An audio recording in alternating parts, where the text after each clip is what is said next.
everyone, namaste, welcome to the Ukulele Guy. आजको लेसनमा चाहिँ we learn how to play मरि जाऊ by Bikki Gurung.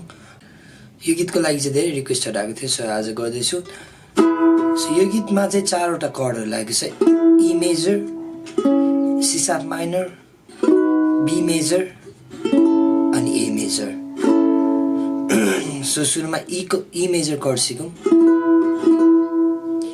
E major को लागि चाहिँ तपाईले आफ्नो यो 1 नम्बरको फिंगरले 4th string फर्स्ट फ्रेटमा अनि त्यसपछि 2 नम्बरको फिंगरले फर्स्ट स्ट्रिङ सेकेन्ड फ्रेट अनि यो 4 नम्बरको फिंगरले थर्ड स्ट्रिङ फोर्थ फ्रेटमा अनि यो 2 नम्बरको स्ट्रिङ चाहिँ ओपन. सो यस्तो साउन्ड आउँछ E मेजर को. This is E major chord. यस्तो हुन्छ हेर्दा चाहिँ. Second chord is C sharp minor. C sharp minor को लागि चाहिँ तपाईले आफ्नो यो 1 नम्बरको फिंगरले 4th string फर्स्ट फ्रेटमा अनि 2 नम्बरको फिंगरले थर्ड स्ट्रिङ त्यही फर्स्ट फ्रेटमा अनि यो 2 नम्बरको फिंगरलाई चाहिँ ओपन अनि 1 नम्बरको फिंगरलाई चाहिँ बज्न दिनु हुँदैन.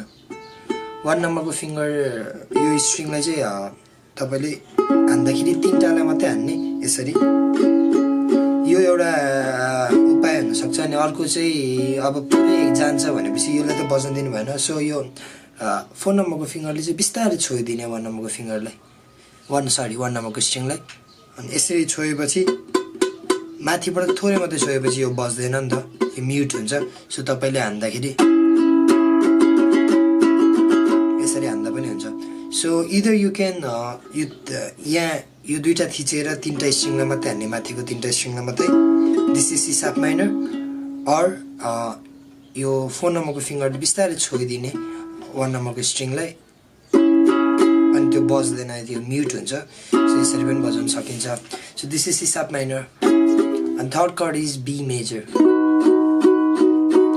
B major को लागि चाहिँ तपाईले आफ्नो यो 3 नम्बरको फिंगरले 4th string फोर्थ फ्रेटमा अनि यो 2 नम्बरको फिंगरले थर्ड स्ट्रिङ थर्ड फ्रेटमा अनि 1 नम्बरको फिंगरले चाहिँ यो सेकेन्ड फ्रेटमा फर्स्ट र सेकेन्ड स्ट्रिङलाई बार गर्ने सरी. सो यस्तो हुन्छ B मेजर.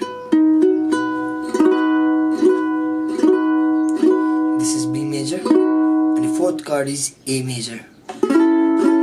A मेजर को लागि चाहिँ तपाईले आफ्नो यो 2 नम्बरको फिंगरले फोर्थ स्ट्रिङ सेकेन्ड फ्रेटमा अनि यो 1 नम्बरको फिंगरले थर्ड स्ट्रिङ फर्स्ट फ्रेटमा अनि चारवटै स्ट्रिङलाई स्ट्रङ गर्ने.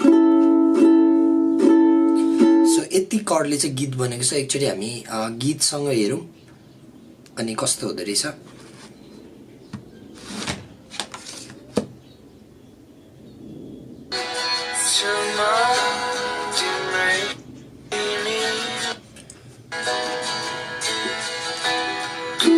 E major, C sharp minor, B major, A major, E major, C sharp minor, B major, A major, E major.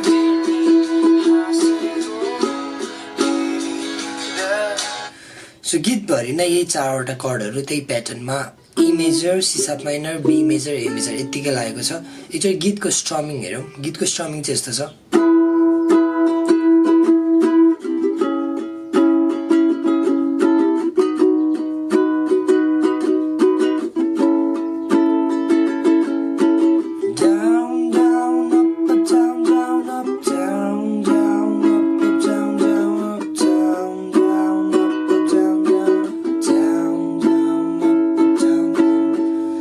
It's down, down, up, up, down, down, up, down, down, up, up, down, down, up. So यसैमा गीत जान्छ. कोरसहरु यताउति सबैमा यही गीत यही pattern र यही कर्डहरु लागेको छ.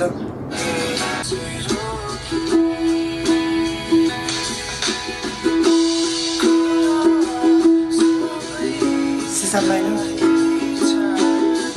B major, E major,